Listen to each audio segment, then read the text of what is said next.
Hi, I'm Mr. Steve. And you may remember last week I told you the story of how Jesus sought wisdom when he was 12 years old. And this week we have another story about a person who sought wisdom. This comes from the Old Testament, and it's about a man who was really famous for being as wise as he was. His name was Solomon, and his story comes from the book of First Kings in the Bible. Now, you may have remembered learning about King David. This is the same David who fought and killed Goliath. He had the loyalty of his friend Jonathan, as I told you about a while ago, and he became king of God's people. And he wrote many of the poems and songs that we read in the book of Psalms. Jesus himself came from David's family line because Mary was one of David's descendants. Well, when David died, his son Solomon became king. Now, Solomon was young and inexperienced, but his father had taught him to listen to God's word. David had always had a heart for God, and he passed this on to Solomon.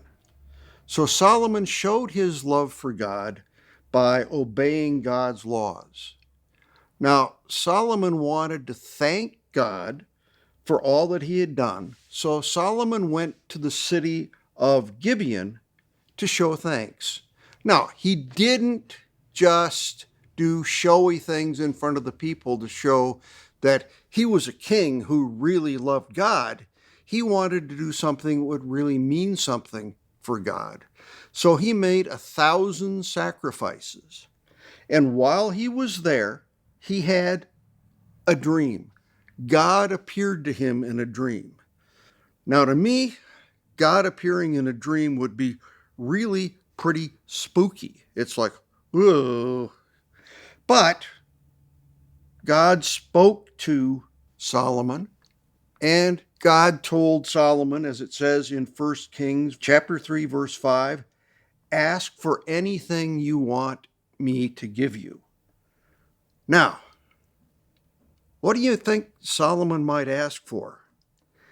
If it was me, I might have thought about saying, well, I could ask for a ton of money, or a long life, or lots of servants to keep me comfortable, or help in defeating my enemies, or great popularity, or maybe even superpowers like Superman or Spider-Man.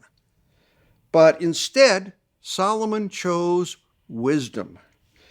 In 1 Kings chapter 3, verses 7 to 9, he said this, Lord my God, you have now made me king. You have put me in the place of my father David. But I'm only a little child. I don't know how to carry out my duties. I'm here among the people you have chosen. They are a great nation. They are more than anyone can count. So give me a heart that understands. Then I can rule over your people. I can tell the difference between what is right and what is wrong.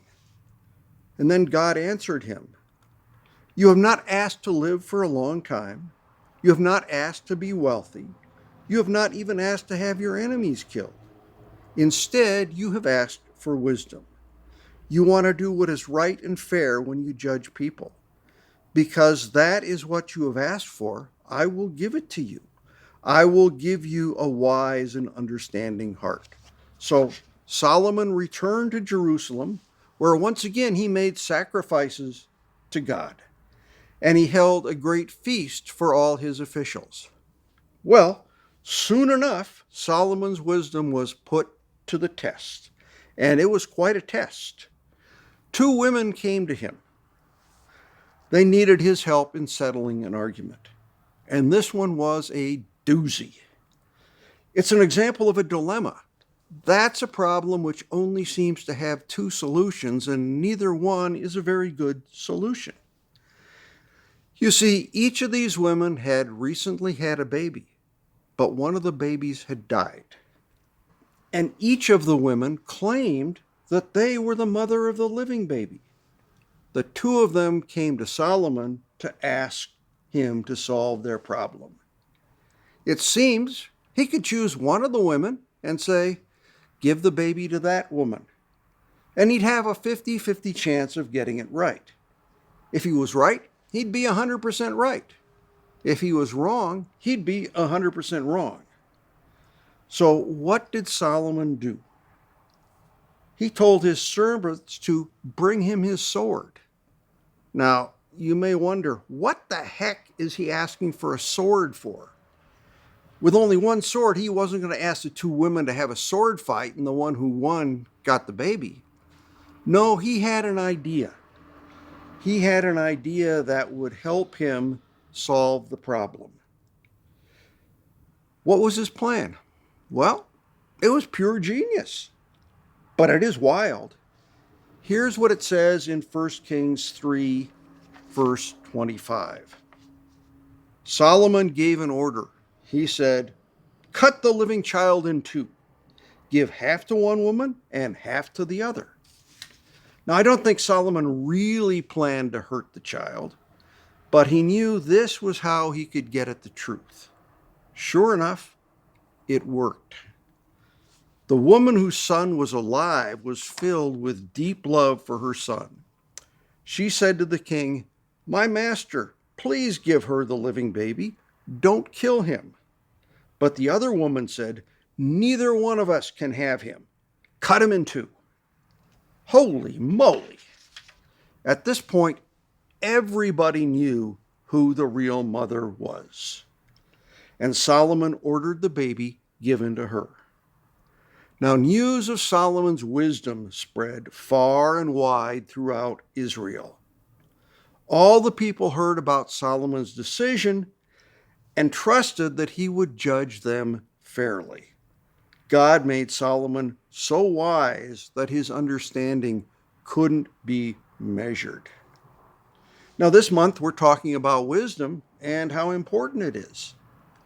Do you think that you could have had the wisdom that Solomon had to solve the dilemma?